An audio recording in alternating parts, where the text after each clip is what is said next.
Hi guys, welcome to my channel. This is Max if you don't know me. Sorry if I've been away for so long. I've been struggling with doing more video, and but at the end I will start again. My channel has been demonetized, so I'm a little non-motivated. In this video we will work on the legs, so stay tuned. But before, I want to ask you if you want to see different kind of video. I have video on Instagram where I do mostly neck massage with beautiful girls, and I start a Patreon that you will see all the video in ASMR, so there is not gonna be voiceover. So the video will be strictly therapeutic, and most of the model that you like in a past video that I have to cancel because I need to reapply for monetization, you will be able to see on Deep Tissue Lovers. That is my channel on Patreon. So I suggest you, if you want to see all the video I used to do, you can watch it there. There's new video every week. But now let's start talking about the video in itself and how I'm try to release the tension in the talus, the tension in the ankle joint, and working on the top of the foot. We want to create some mobilization. We want to create some opening of the foot. So you can have different technique. You can use the metacarpal, you can use the fist, and the fist is, for example, is a broad tool. It's really helpful if you want to get the whole flexor of the foot in one time, and then eventually you can go more precise and using the thumb. The thumb, I suggest this opening, so that you open in the tripod and you create a better grounded foot. It's really important to work this part of the foot with energy, so that problem like periostitis, problem like shin splint, problem like plantar fasciitis can be finally solved. Of course, a massage is not the complete solution, but it can help with some exercise from physiotherapy.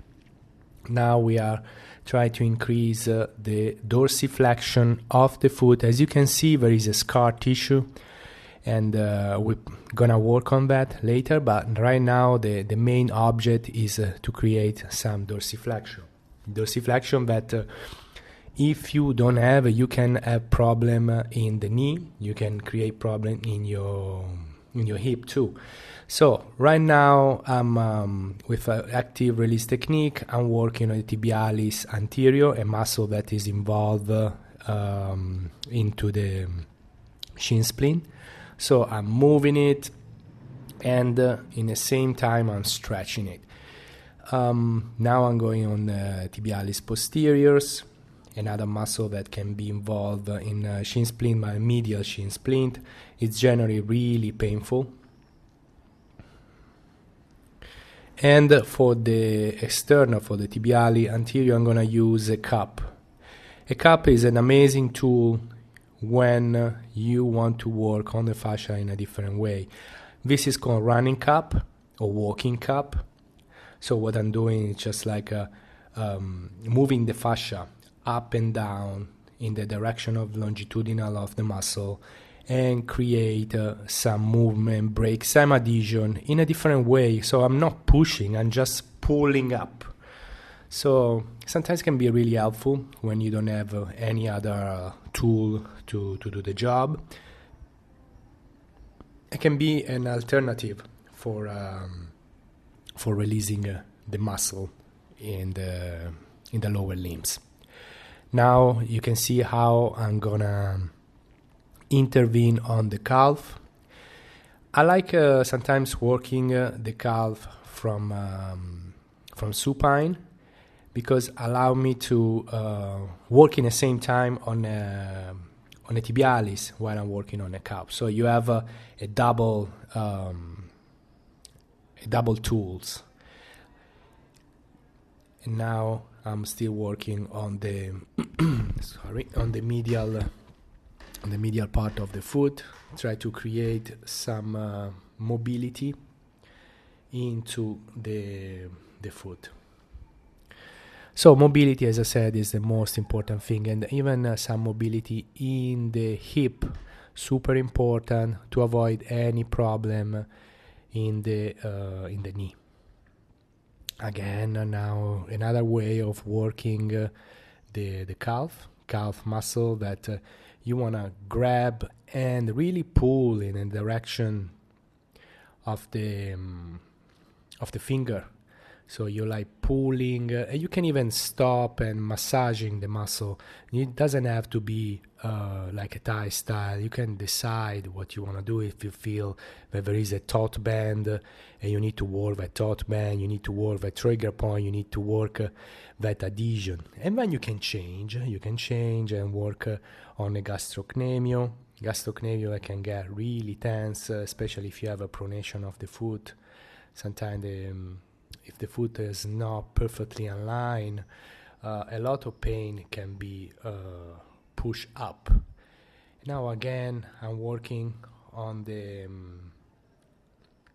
calcaneus, I'm working on the talus, everything to create mobility, everything to release this muscle that can give neck problem and even neck problem, because everything can be moved all the way up, sometimes all the way from the hallux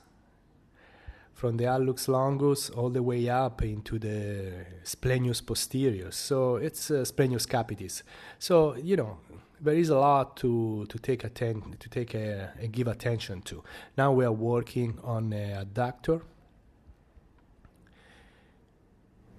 So we were working on a fascia, and now we add some mobility while in the same time pressing on the adductor longus.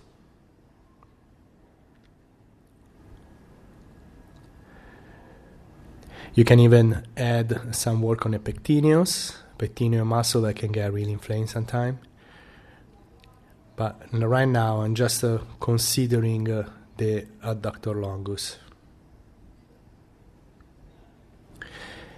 And then working from the gracilis all the way up, adductor longus, adductor brevis, pectineo, in the direction of the pubis. You can use your knee as a bolster so that you can work all the inner thigh and the inner limbs. So in this way you have a complete dominance of the inner line that is related with the pubis, is related with the abs all the way up into the chest, in the neck, in the sternocleido. So we have this muscle that I'm touching is generally really painful. So you got to really pay attention, especially in the first part from the knee, in the first third of the thigh. It is really painful. So you need to control the pressure if you don't want your client to jump. And now we work again on the adductor in a different way. I want to push all the way into the adductor and spreading the fascia laterally. This is a front thigh technique, but I'm adding some opening on the fascia, and then some fine work on the adductor longus.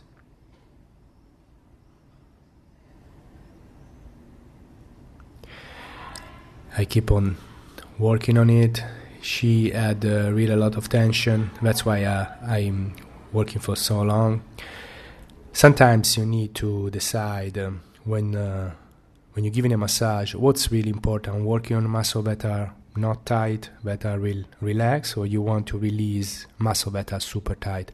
Sometimes you need to do that as a first option. And now I'm adding a tool of my fist that give me a broad space to work on.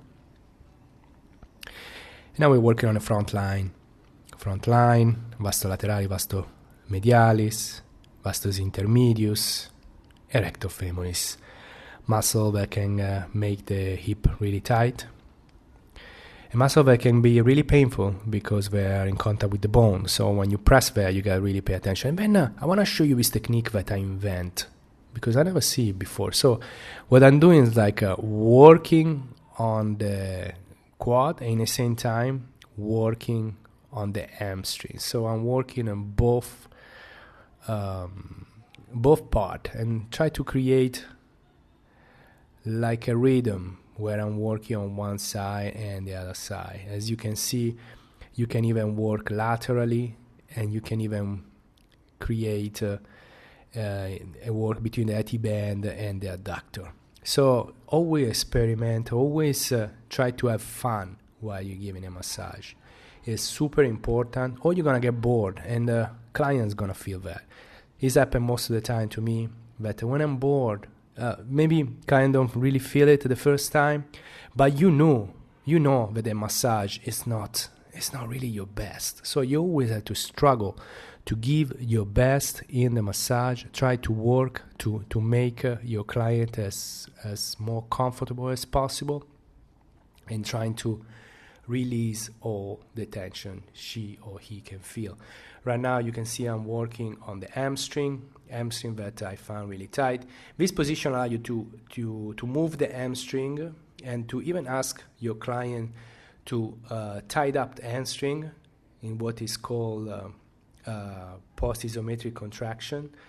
What you're doing is like working after the isometric contraction so that you can go deeper into the tissue. So you ask to press against your shoulder, and when she relaxes, you work. It's kind of a PNF work, but at the same time, you add a massage.